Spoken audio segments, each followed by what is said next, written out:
Hey everybody, and welcome back to BK's Bullets, and today we're going to be talking about WandaVision.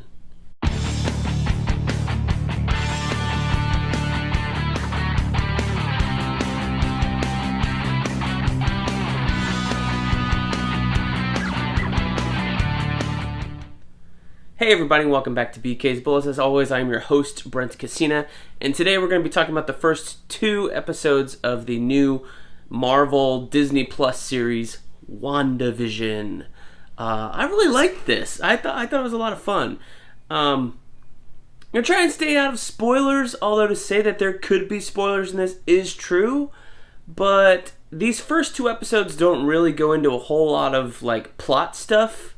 It's a whole lot of setup, I think. There's a lot of mystery to the show because we know very little about it. We have a lot of speculation on where this is going, but I think we'll find out as the show rolls out, week by week.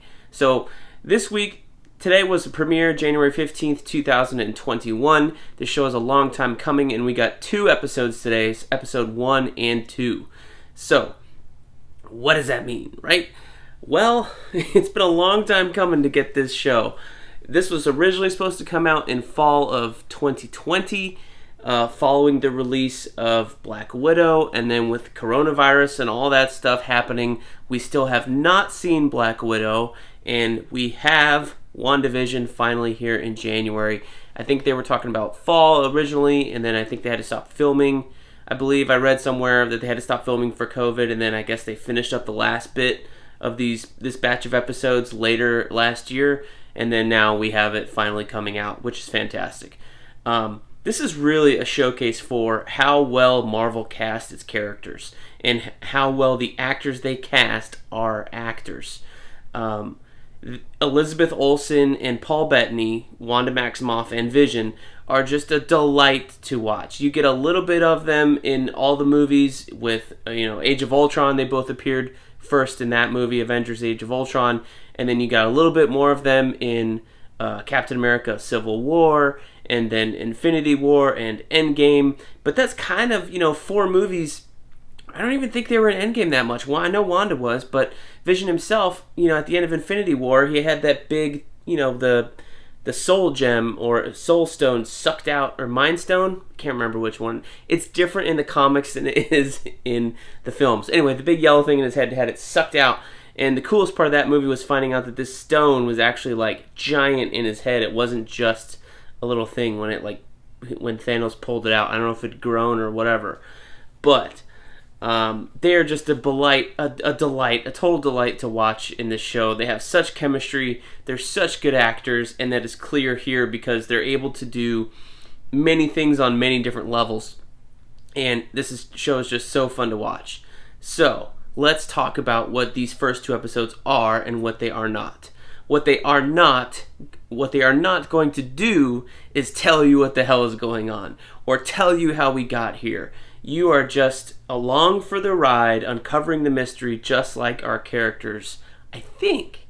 The first two episodes are all in black and white in 4:3, so if you're watching this on your phone or whatever, it means you're going to have about this much space of your television in black bars, right? The old, what you grew up with watching TV up until, 2003 when your parents upgraded their television set. If you're younger, way younger than me, you've always had a widescreen television, just know that back in the day when we first had TVs, they were not flat. They were big, fat boxes, and they were almost squares. 4:3 was the aspect ratio. 4 wide, 3 tall, right? And in the 50s, when television first came around, it was in black and white. We didn't have color TV until the 60s. I'm not that old to remember that time. It was always been color for me, but I remember growing up in the 90s watching Nick at Night on Nickelodeon. Back in the day, Nickelodeon had a channel called Nick at Night. Basically, after 9 o'clock, it stopped being for kids and started being for adults. And then what they would do would show old television shows like Dick Van Dyke Show, Bewitched, Brady Bunch, all this stuff that your parents know, and maybe you might know a little bit, but they showed it all. I forget. I want to say it was 9 o'clock was the cutoff point where it switched from Nickelodeon to Nick at Night. Now, where do you find those shows? I have no idea. But if you're unfamiliar with those shows, you might be a little lost in this show. I think most Americans of my age, 34, that kind of thing, might be a little familiar with it. My brother is 3 years younger than me, so he's 31. If you're in your 30s, I think you'll be okay. You might need to do a little bit of research if you're 16, 17, whatever, right? But this is very much based on American television. So if you haven't watched these shows, maybe you need to look them up. I don't know. But just know that it's going for a golden oldie flavor, if you would.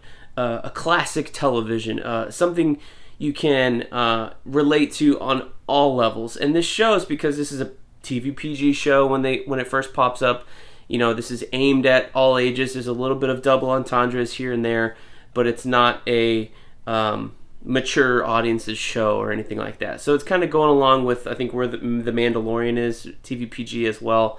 So it seems like Disney Plus is trying to make their shows for all ages and stuff like that. So you're going to get a lot of depth, I think, but not a lot of action in this show. We'll see. That remains to be seen.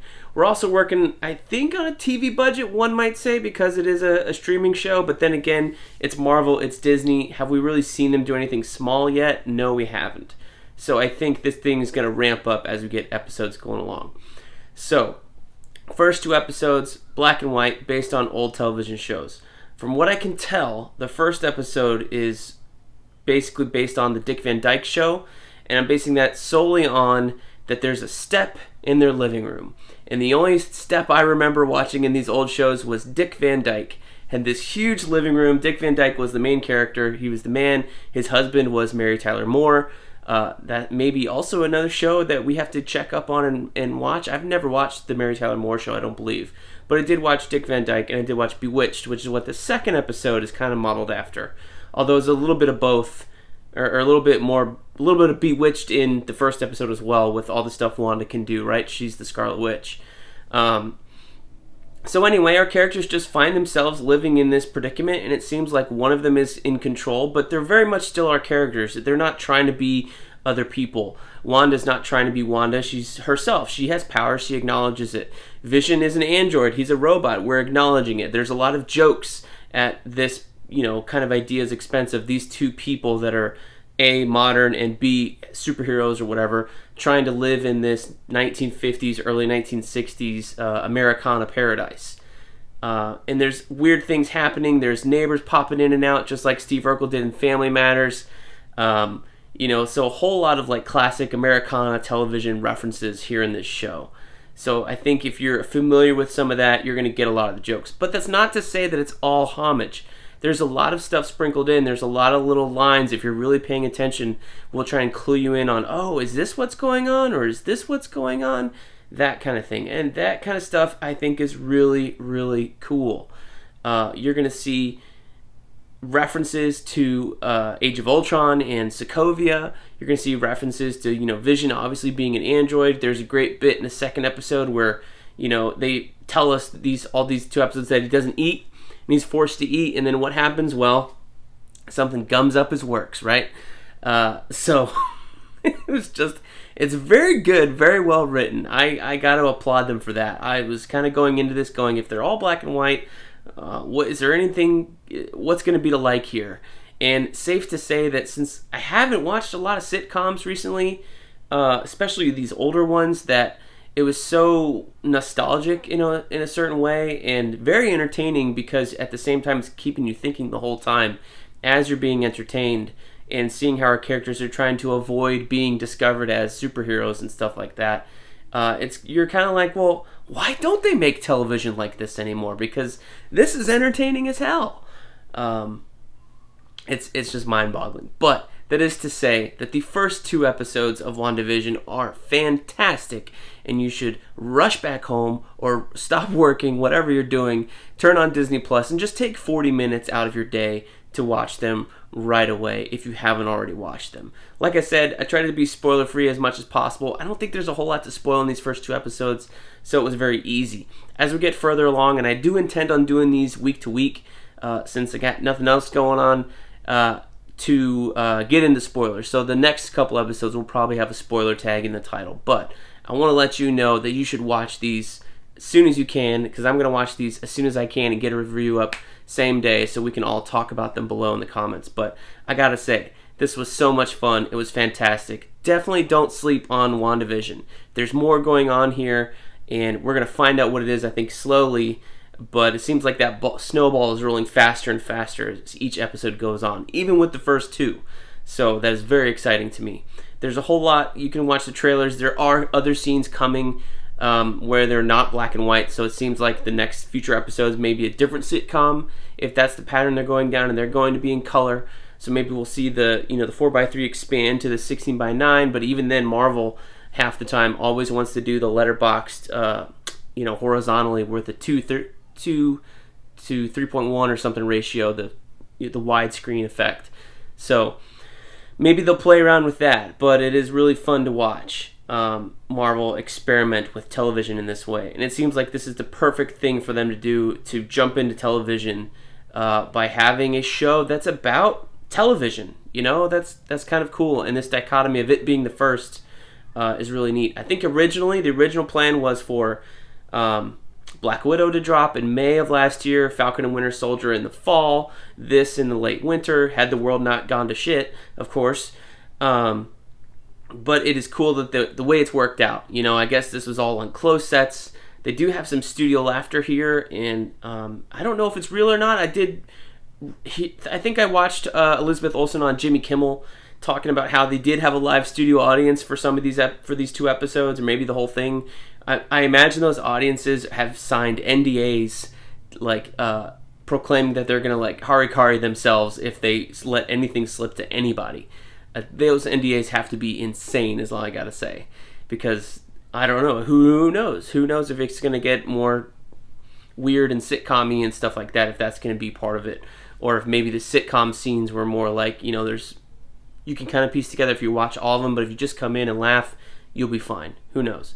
I did like how, I think the best thing about this show, especially the first episode, which is the Dick Van Dyke reference episode, is they stuck to that faraway shots that you always had in these old sitcoms. They never pushed in for a close-up or anything like that.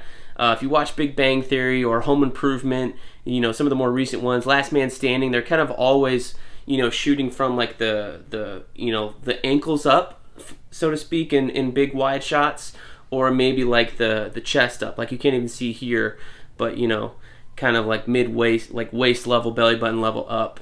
And they never really changed from that style until things got weird. And when things got weird in the show, the lighting changed, the camera angle zoom in, you got a real close up of Wanda and her face, and it clued you in on oh, something's up, because the entire style of the show changed.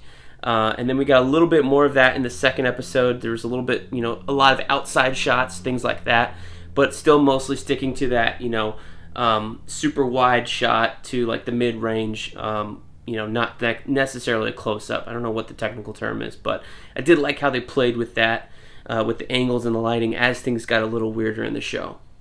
So, I've already told you it's great. I've already told you what was really cool about it, and I didn't think I didn't ruin anything. So, go check it out. Thank you guys for watching. We'll see you guys next week with WandaVision episode 3. I think we're getting one at a time after this. We'll see. But I'll see you guys next week with another review and hopefully some more content in the week between. Thank you guys for watching. Like, comment, share down below. It helps the channel grow. We will see you guys next time in the Funny Pages.